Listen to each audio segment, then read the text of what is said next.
Hello students, as we have completed chapter 4 complete explanation including the workbook part, here I am going to present you the videos related to chapter 4 which will help you in analyzing the chapter in more depth. Okay, so watch these videos very carefully and try to make out the notes out of those videos. This will contain the entire textbook and the application part, reflection of concepts part.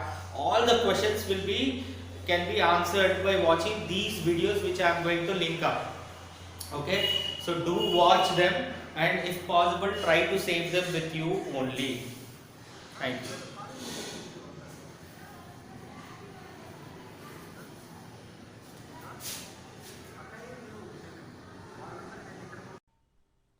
Hello friends, this video on metals and non-metals part 1 is brought to you by examfear.com. No more fear from exam. Topics to be covered in this lesson are introduction, metals, physical properties of metals, non-metals, physical properties of non-metals, chemical properties of metals and non-metals, where we will discuss reaction with oxygen, water, acids, bases and displacement reactions. And finally, the lesson will be concluded with uses of metals and non-metals. Now, the first question that strikes our mind is, why should we study metals? Why should we spend so much of time understanding what are metals, what are their properties, how do they react? So why do we want to do all that?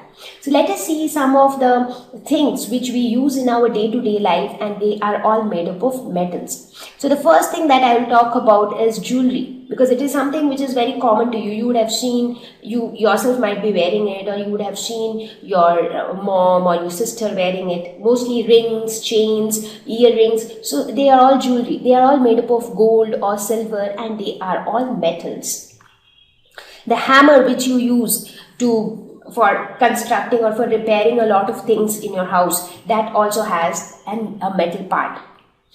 The tiny nail, which is a very important thing for furniture making, for constructing a lot of things. So different parts of furniture or different parts of any instrument, they are all joined together with the help of these tiny nails, and they are made up of iron, and iron is again a metal. The fencing wires, these are the wires which are used for protection purposes. You would have seen that people often fence their fields or gardens, or in fact many people even put these kind of wires outside their boundary just for protection. So these fencing wires are also made up of metals. Not only that, the guns used by the police officers for our protection, made up of metal. A lot of things like refrigerators, bicycle, bikes, cars, their body parts are also made up of metals. The trophy or the wires which conduct electricity, like how do we get electricity in our homes? Because of the wiring which is present. So we get it from the main source of electricity, and these wires are made up of metals, and metals are extremely good conductors of electricity, and that is why they are used for making these wires. The trophy which you win is also made up of metal. You must be winning the gold medal, silver medal and so on, and they are all again metals. Car, as I said, a lot of vehicles have got these metal parts. Watch also has a lot of metal parts. Now some of the watches, they have the entire band is made up of metal, so this part is also metal. In many watches, this part might be plastic or ceramic or some other material, but inside the dial also you have small parts which are made up of metals. So you see, you actually get to see metals in a lot of things which we use in our day-to-day life. Another such classic example are the utensils which you have in your kitchen. So these utensils, most of them are made up of metals, or they are derived from metals. For example, iron, bronze, they are mixed with some other components, and they form a lot of utensils. So that's how we see that metals are extremely important to us. So metals are there with us almost every time. We need them in some or the other way. So now we will try to understand in this lesson what are metals, what are their properties, how do we get to know, how can we distinguish a metal from a non-metal. So before we start talking about the properties directly, let us first quickly look at the history of metal. So how did these metals come into existence? I mean, did we create them, or they were already existing in nature? It was just that they were discovered by somebody. So yes, it already existed there and it was discovered. The first metal which was discovered was gold, and it was discovered in 6000 BC. So you see, long time back. So during the prehistoric time, gold was discovered. Even that time, due to its shine and appearance, people were like crazy about gold. It was costly. Since that time only, it has always been a costly metal because of its appearance and the shine. Now gradually, as time passed, other metals were also discovered. Like a little later, copper was discovered, then silver, then lead, tin, iron. And this period during which iron was discovered, this is often termed as the Iron Age. Because once iron was discovered, iron was comparatively cheaper when compared to the other metals like gold, silver.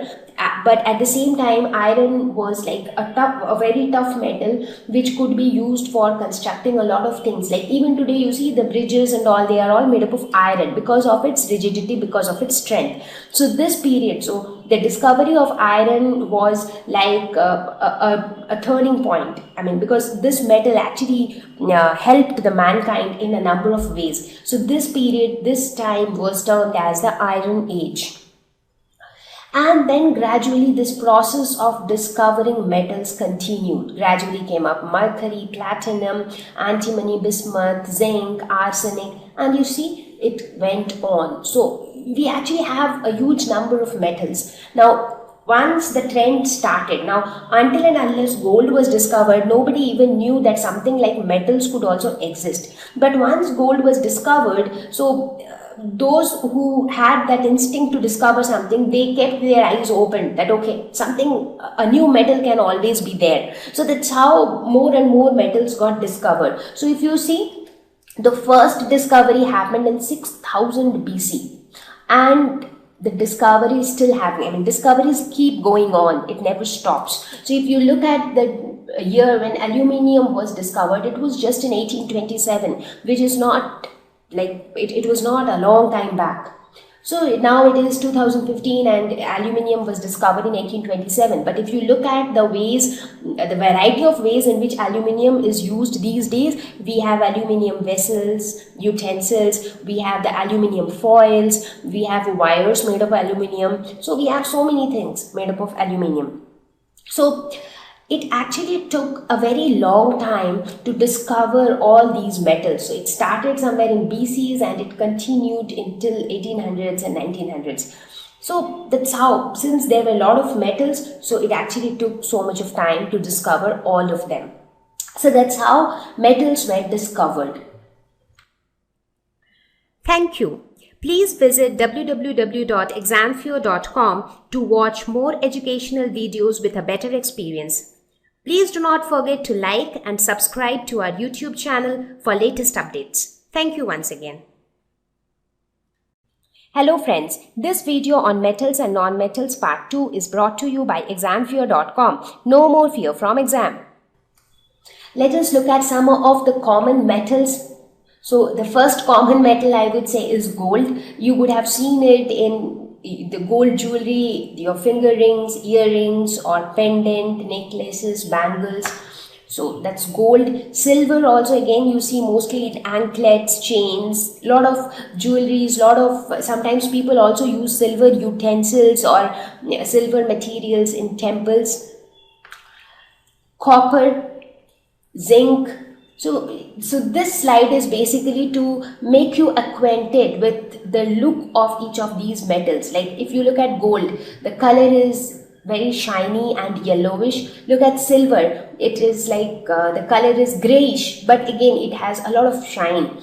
So each of these metals, if you look at iron, it is more blackish and the shine is there, but obviously the shine is not that much as it is in case of gold or silver. You see sodium, magnesium, potassium, calcium, cobalt and nickel. So in this slide, you actually get to see how exactly each of these metals look like. Now these are the most commonly used metals. I mean, they find a lot of applications everywhere. In fact, you can actually find gold, silver, iron, copper, aluminium, all these metals you will find it in your house itself. So these are like most common metals. So now the question is, what are metals? Now, how do we know or how do we define a metal? What is that basic thing? Because you will see that when we start talking about the properties, we will see that there are a lot of properties to which there are exceptions. So they are not true for all metals. So what is that basic thing which defines that this object is going to be a metal and this one is going to be a non-metal? So metals are those substances which are electropositive in nature. Now what do I mean by electropositive? I'll explain. So these metals always have a tendency to lose electrons. Now do you remember in one of our previous lessons I spoke about electrons, protons and neutrons. Now whatever object we see around us, what are they? They are all matter, and matter is made up of molecules. Molecules are made up of atoms, right? So anything that we see around us is matter. Matter is made up of molecules. Molecules are made up of atoms. And what do we have inside an atom? Now inside the atom we have three types of particles, that is protons, neutrons and electrons. Now protons are the positively charged particles, electrons are the negatively charged particles and neutrons are neutral.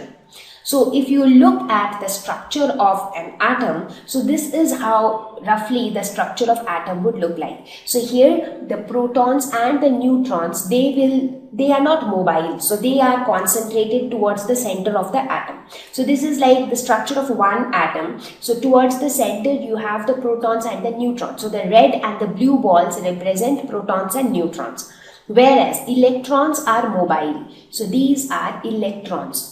So how do they move? They keep moving in orbits. So they are like moving in orbits around the protons and neutrons. So the protons and neutrons are present together, and this central portion of the atom is termed as the nucleus. So nucleus contains protons and neutrons, and electrons are moving. They are moving in orbits around the nucleus. Clear? So that is how the structure of atom roughly is. Now metals are those substances which always have tendency to lose electrons. So these electrons which are present, they always tend to lose electrons. Now if a substance is losing an electron, what will happen to that substance? Electron is negatively charged. So basically that substance is losing some negatively charged particle. So what will happen?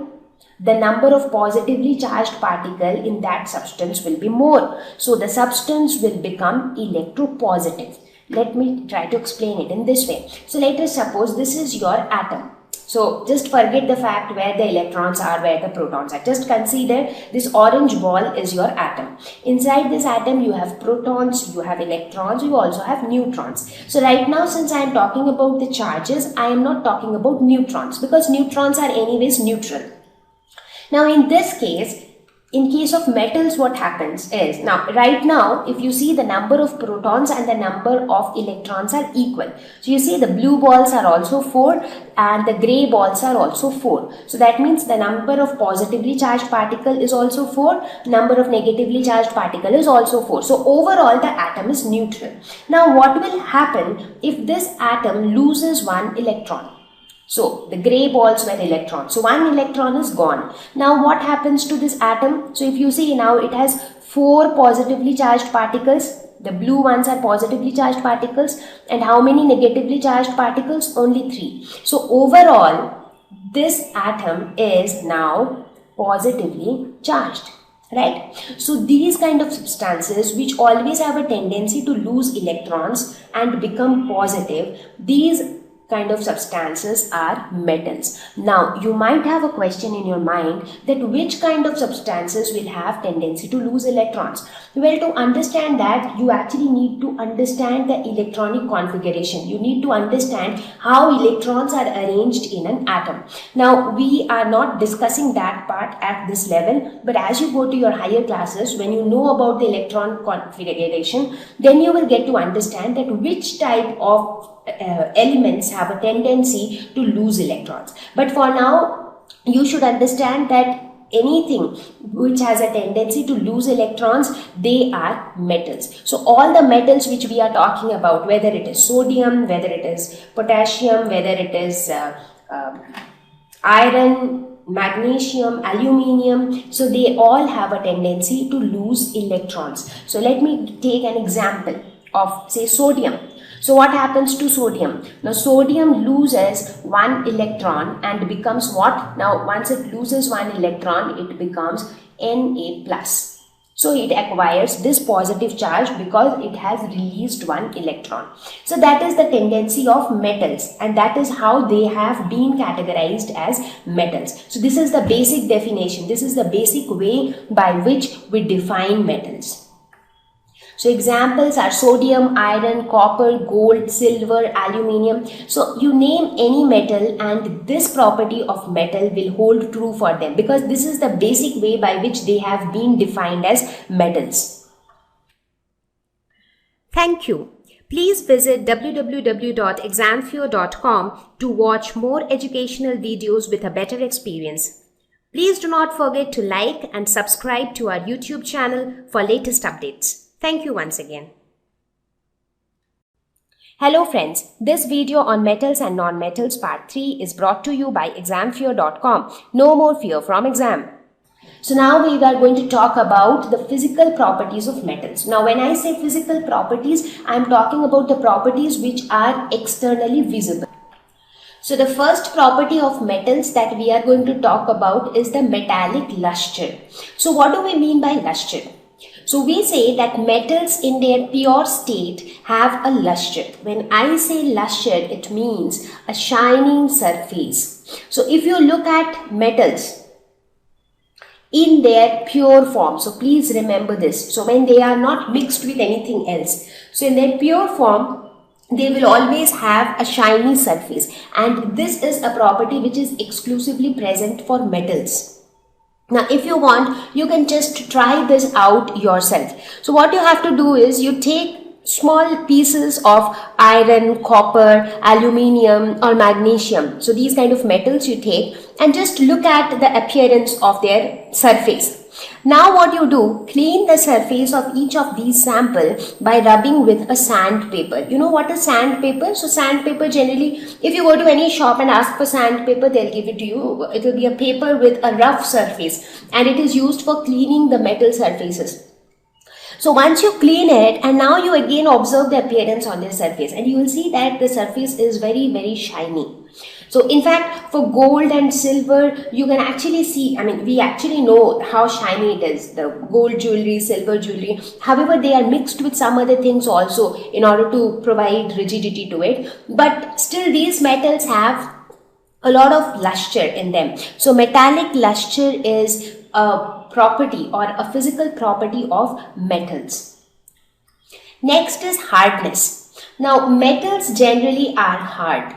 However, the hardness might vary from one metal to another. So one metal might be more hard, some other metal might be quite soft, but as such, metals when compared to non-metals, they are hard. So let us take some examples. Now you will observe that there are metals like sodium. So if you consider metal like sodium, you will see that they are comparatively soft when compared to other metals like iron, copper, aluminium, magnesium. So if you look at these metals, they are hard compared to sodium, which is kind of soft. So what kind of activity you can do? Maybe you can take one of these metals and you just try to break the metal with the help of a knife.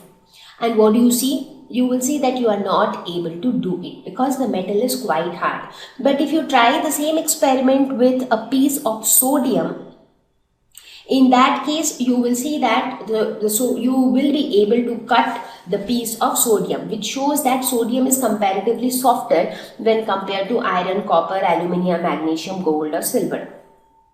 So in general, metals are hard. Now, whatever physical properties we are going to talk about now, that doesn't mean that all metals are going to have the same property. There are exceptions to it. There are variations even within the metal. For example, as far as hardness is considered, not all metals are equally hard. For example, even if you compare iron or copper or magnesium, they are not equally hard. Some of them is harder than the other. So the hardness varies from one metal to another. Similarly, there might be certain exceptions where the metals are not hard, they are like kind of soft. For example, sodium. So that is the reason why substances are not classified as metals and non-metals based on their physical properties, because there are too many exceptions to it. There are a lot of variations in it. Therefore, the definition of metal and non-metal is somebody who has a tendency to lose electron will be classified as metals. The next property is malleability. So what is malleability? Now, this is the property by which metals can be beaten into thin sheets. Now, what do we mean by that? What do we mean by thin sheets? Now, have you ever used aluminium foil for wrapping your food? Like when you pack your lunch box, have you seen that a thin foil is used for wrapping up the food? So what is that foil made up of? The foil is made up of aluminium. In fact, you would have seen these kind of boxes also. So how do you get such thin sheets out of a hard metal like aluminium? So that shows that aluminium has a property that it can actually be beaten into thin sheets. Now, how do you beat it?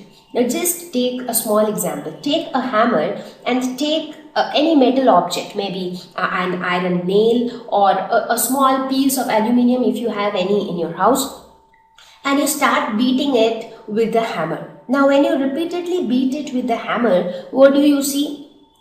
So, what you would see, what you would most likely see is the metal changes its shape. Now, as you beat it wherever, it tends to become deformed in that portion. So basically, on beating metals, they are able to change their shape. So when you vigorously beat it, it might even turn into thin sheets, and that is how it happens in case of aluminium. Now, not only aluminium foil. So aluminium foil is just one example. So aluminium foil is one example which shows the property of malleability. Another example could be the silver foil, which is used for decorating sweets. If you go to a sweet shop, you see a lot of sweets have a thin silver foil over it. So that silver foil is also obtained from silver. So the silver metal is actually beaten into extremely thin sheets, and that's how we get it. So this shows that, and this property is present again exclusively in metals. So if you try to compare, and if you try to look at a similar property in case of non-metals, you will see that they do not have this property. Now, when we talk about non-metals, we will talk about each of these properties again and show that how they do not have it. So this property of malleability can be seen in a lot of metals like aluminium, silver, iron, zinc, copper, etc. However, gold and silver are the most malleable metals, and needless to say, that is why, because of this much of flexibility, they are used to design so many jewelry of different shapes and designs, right? So if you look at gold necklace or a bangle, so they all have different designs and they are all made up of gold. So that had been possible because gold can be manipulated into different type of shapes. So gold and silver are most malleable metals. Thank you. Please visit www.examfear.com to watch more educational videos with a better experience. Please do not forget to like and subscribe to our YouTube channel for latest updates. Thank you once again. Hello friends, this video on metals and non-metals part 4 is brought to you by examfear.com. No more fear from exam. So the next property of metal is ductility. Now it is also a little similar to malleability, but in this case it is the ability of metals to be drawn into thin wires. Now when we talk about malleability, we were talking about thin sheets like the aluminium sheet. But when we say wires, it is like you can say the wires for your electricity conduction, the copper wires. So that means it is made up of copper. So the copper has been drawn into thin wires. So that property of copper is called ductility. So you would have seen copper wires, aluminium wires, in fact gold, silver, all of them can be drawn into thin wires. You would be surprised to know that a wire of 2 kilometer length can be drawn from 1 gram of gold. So if you take 1 gram gold, taking that 1 gram gold, you can draw it to form a wire which is 2 kilometer in length. So just imagine how long is it going to be. Yes, and that is why gold is said to be the most ductile metal. So gold has highest malleability, gold has highest ductility. That is why it is used for designing ornaments. Copper wires are used for wiring purposes in terms of carrying electricity. Now, as I said, these metals are also very good conductors. So there are two advantages of using copper wires. One is copper can be drawn into wires. Secondly, copper can conduct electricity. Aluminium wires are used for fencing or binding things. So fencing field or fencing the boundary. So for those purposes, aluminium wires are very commonly used. The next property is metals are very good conductors of heat. That is, they allow heat to pass through them. Just think of your utensils and you will understand it all. So all the cooking utensils are made up of metals. For example, you would see aluminium utensils. You would also see utensils made of steel. And what is steel? Steel is nothing but steel contains, if you look at the composition of steel, it contains mostly iron with small amount of carbon. And what is iron? Iron is nothing but a metal. However, carbon is a non-metal, but steel majorly contains iron. So that makes steel suitable for cooking purposes. In fact, aluminium utensils are also found and they are also very suitable for cooking. The non-stick utensils which you see these days, non-stick fry pan and non-stick bowl and etc. So these non-stick utensils are also made up of metal. It is just that they have a Teflon coating on their top, but otherwise they are also made up of metals. So since they are good conductors of heat, so what are they able to do? So when you put your utensil over the fire, what happens? The utensil doesn't burn or the utensil doesn't melt because it is able to conduct the heat to the object or to the food item which is placed on the utensil for cooking. So that's how it is allowing the heat to get conducted and it is allowing the heat to reach the food item, and that is how it helps in cooking. The next property is high melting point. Metals also have very high melting and boiling points, and that is why even when they are heated, they do not melt easily or they do not start boiling. So that is also one advantage why metal utensils are used for cooking. So the same thing here also. Now when you want to prepare food, so you keep the food items, maybe vegetables and everything, in the utensil and you put it on fire.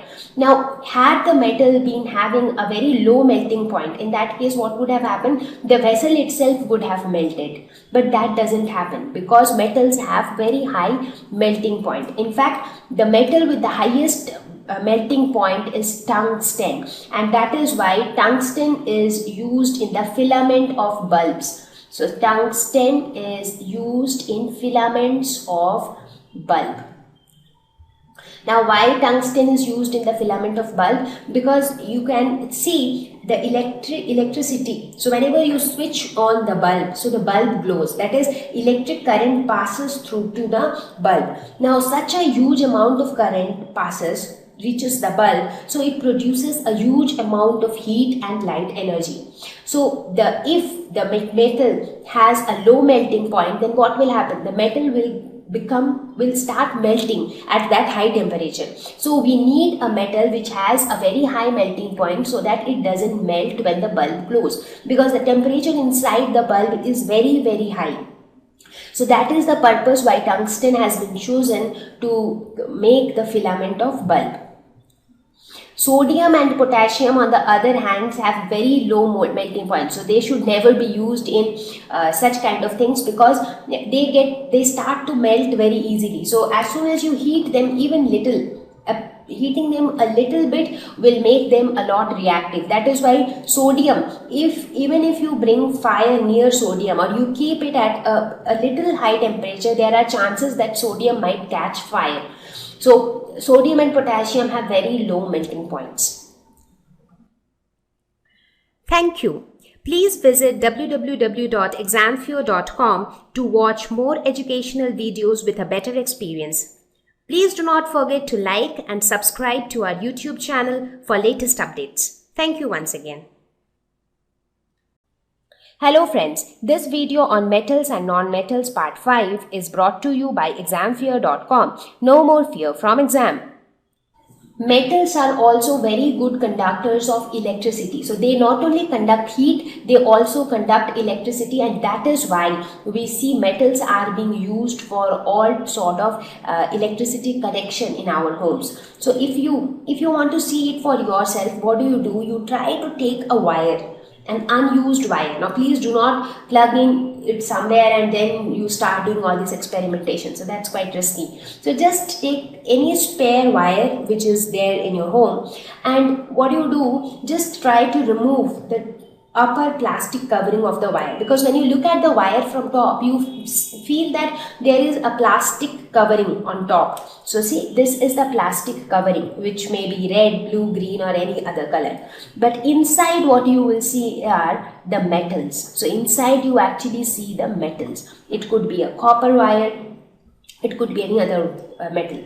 So these metals inside, they are very good conductors of electricity. So they allow electricity to pass through them, and that is why they are used for all these kind of electricity related wiring purposes. But at the same time, why do you have this covering of plastic or any other non-conductor?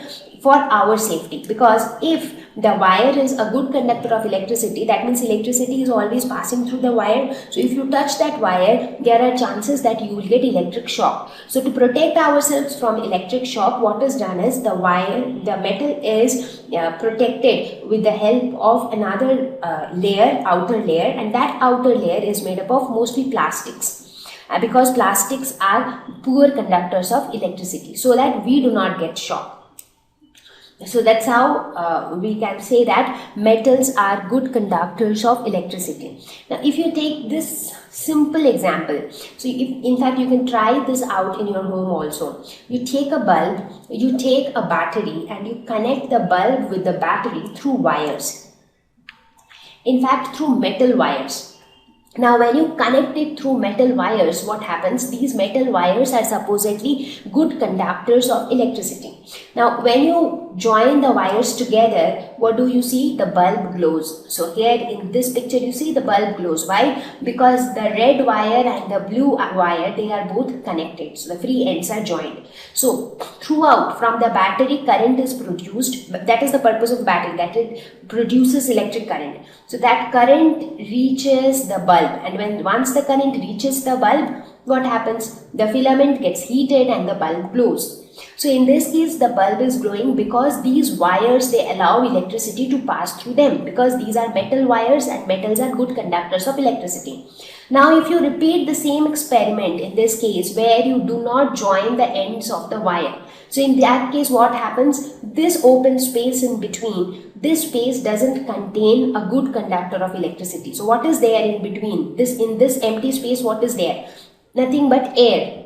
Now air is not a good conductor of electricity. So air doesn't allow electricity to pass through it. Therefore the circuit is not completed and the bulb doesn't glow. So that means only if the wire is a good conductor of electricity, only then your electric appliances will work, and that is why metals are very suitable for construction of wires. Now here in this case, in fact, even if you complete the circuit, but if you replace the metal wire with a plastic wire or maybe with a wooden wire, then what will happen? The bulb will not glow, because plastic or wood is a poor conductor of electricity. So knowing this, we will also look at some of the electric safety measures that we take, because we know that metals are good conductors. Now some of the safety measures are electrical outlet safety caps to reduce risk of electrical shock. So you would have seen these kind of electrical outlets, and you would have also observed that children always have a tendency to insert their fingers into these outlets. Now what is there inside the outlets? Inside the wire outlet, you will have a lot of wires carrying current.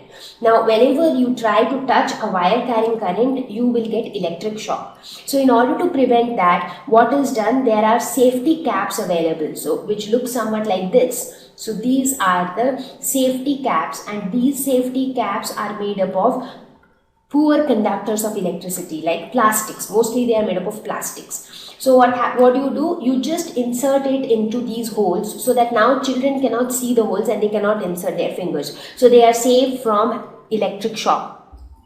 So these are some of the measures. Also it is seen that electricians, when they are doing some sort of repair on electric poles or something, so they always prefer wearing the gloves. These gloves are made up of mostly rubber or something which is a poor conductor of electricity, so that they do not get electric shock. So now anything which is a good conductor of electricity, electric current will be flowing through it. So your chances of getting a shock if you touch them is very high. So these are some of the measures which are taken in order to protect ourselves from electric shock. Another important property of metals are that they are sonorous. What do we mean by sonorous? They produce ringing sounds. Now have you ever heard the sound of your school bell with concentration? School bell or the temple bells. So when it is rang, what happens? A sound comes which repeatedly keeps coming. So the sound is very vibrating, and it's a strong sound. So these type of sounds are produced only by metals and not by non-metals. So if you want, you can just have a quick comparison between a metal and a wood, and you will see that metals produce more sound. For example, you take your cutlery from your kitchen, spoons, forks, knives, and when you strike them against each other, you get some sort of ringing sounds, you get some sort of music, right? Why? Because they are all made up of metals. Where if you take few coins, you take a lot of coins and you just try to mix them with each other, take them from one hand to another, and you can hear some sound. So these type of sounds are produced only by metals. On the other hand, if you, instead of taking metal objects, if you take say a wooden table, so on the wooden table, if you just strike it, the sound that will be produced will not be a ringing sound, and that sound is going to be different than these sounds. So metals produce a sound which is more like a ringing sound. So by listening to that sound, you can actually say if this sound is produced by a metal or otherwise. Another important property is that metals have very high density. So you can actually feel that metals are very heavy. If in case, let us suppose you have to carry a big box like this, as you see on the screen. Now there are two scenarios. In the first scenario, you have to carry a box which is a plastic box, and in the second scenario, you have to carry a box which is an iron box. So which will be more heavy? Iron definitely will be more heavy, and the density in case of metals is also very high. Now more density means the molecules or the atoms, they are more densely packed to each other. They are overpopulated. So obviously they are more heavy also. Iridium and osmium have the highest density. So these are the metals with highest density. On the other hand, lithium has the lowest density. Thank you. Please visit www.examfear.com to watch more educational videos with a better experience. Please do not forget to like and subscribe to our YouTube channel for latest updates. Thank you once again. Hello friends, this video on metals and non-metals part 8 is brought to you by examfear.com. No more fear from exam. So now it is time that we talk about the chemical properties of metals, because in physical properties we just spoke about the appearance, the external properties, the external behavior of metals and non-metals. Now we will see that how these metals react when they come in contact with some other chemical substance. So how that reaction happens and how those reactions are different in metals and non-metals. So that is what we are going to discuss in chemical properties of metals. So first of all, let us talk about how metals react with oxygen. Now where is oxygen present? Oxygen is present in the air. So if the metal is exposed to air, it should react with oxygen. So let us see how exactly it happens. Now almost all metals combine with oxygen to form metal oxides. So metals react with oxygen and they form metal oxides, and these metal oxides are basic in nature. So we will talk about that later. Now let us look at some of the chemical reactions. So let us see how different metals react with oxygen. Now any metal reacts with oxygen to form a metal oxide. So let us take some examples. Let us suppose if you consider the metal magnesium. So magnesium combines with oxygen to form magnesium oxide, that is MgO. So if you want to balance the equation, this is how it would be. So in fact, you would have seen this. If you want, you can perform this experiment in your laboratory where you take a magnesium ribbon and burn it. So when you burn it, so obviously it is reacting with oxygen because burning happens in presence of oxygen. So and then what do you get? You obtain ash. So the ash which you obtain, that is nothing but this magnesium oxide.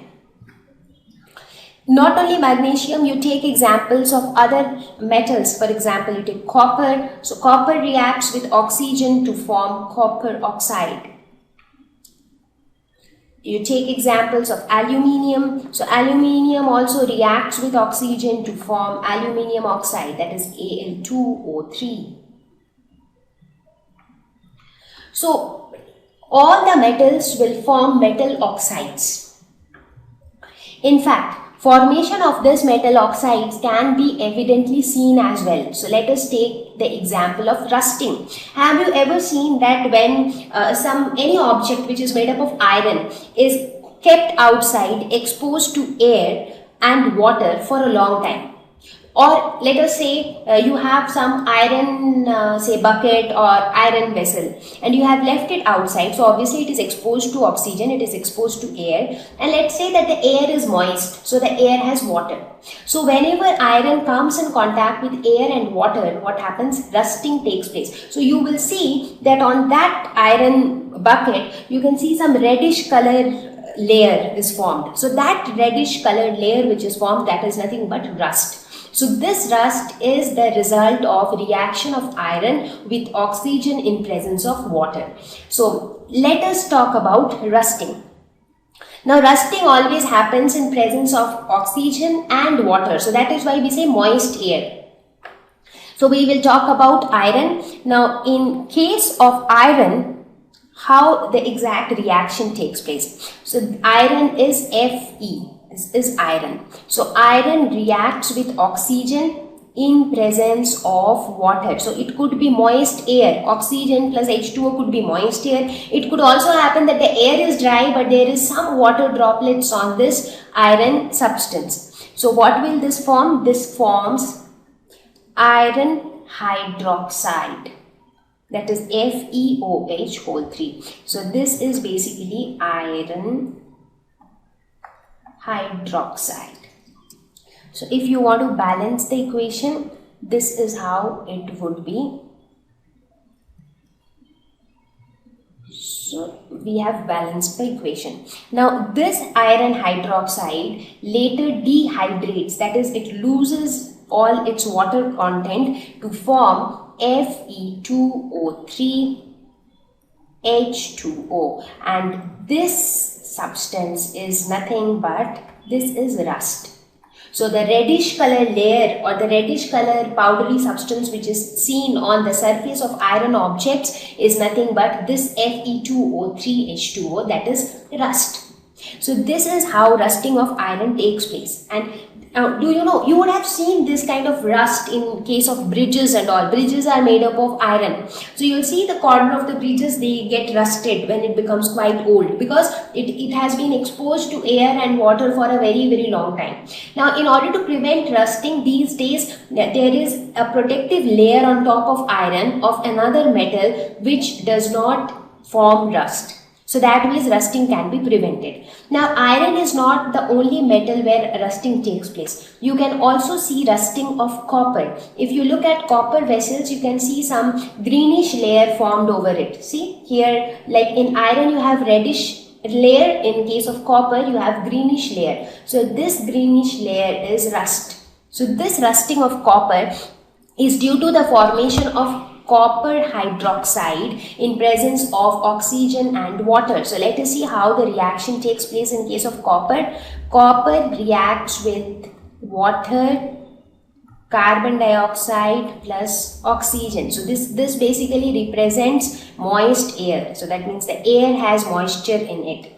So this forms copper hydroxide, which is CuOH2 plus CuCO3, which is copper carbonate. So due to the formation of this copper hydroxide, we see these green color rust in case of copper. So this is how rusting happens. So copper undergoes rusting when exposed to moist air. Now you see all the metals, they react in presence of oxygen. So that's how it is when we talk about reaction with oxygen. Now the next question that comes to our mind is, are these metal oxides acidic or basic in nature? So these metal oxides, whether we talk about magnesium oxide or we talk about copper oxide, we talk about aluminium oxide, so all these oxides, they are acids or they are bases. Now acids and bases are defined by their pH value. Now how do we test whether a particular substance is acidic in nature or basic in nature? Now we will follow the simple litmus test. You remember the litmus test? What happens in the litmus test? Okay, so in litmus test we have a litmus paper like this. Now there are two types of litmus paper which are available. One is called red litmus, the other is called blue litmus. Now if any solution is, so what you have to do is you have to dip the litmus paper into the solution, and based on the change in color you can say whether the solution is acidic in nature or basic.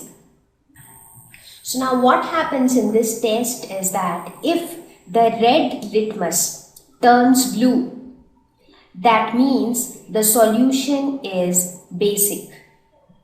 And if the blue litmus turns red, that means the solution is acidic. So this is the simple funda of the litmus test. So this is how we can determine whether a particular solution is acidic or basic in nature.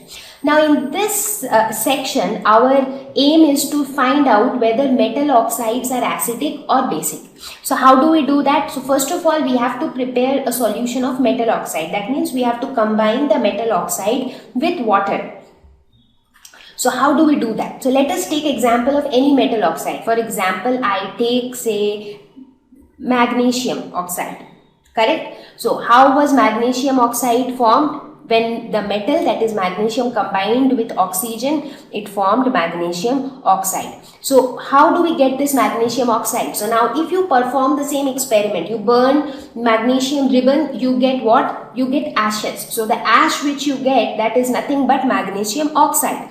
Now take this ash, mix it with water. So you are basically getting a solution. Now in that solution, so basically this solution is ash plus water. And what is ash? Ash is nothing but magnesium oxide. That is how you have prepared this solution. Now in this solution, you dip a red litmus, and what do you see?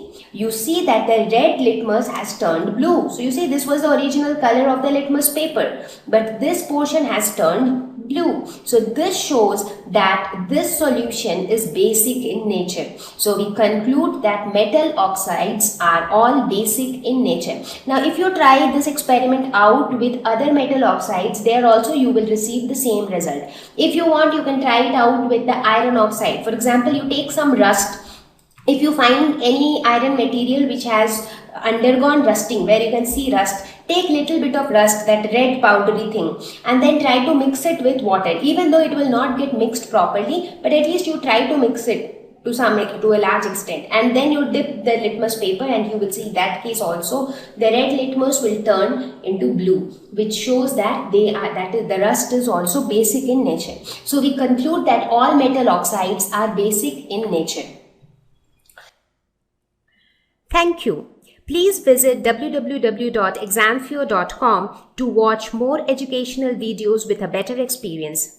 Please do not forget to like and subscribe to our YouTube channel for latest updates. Thank you once again.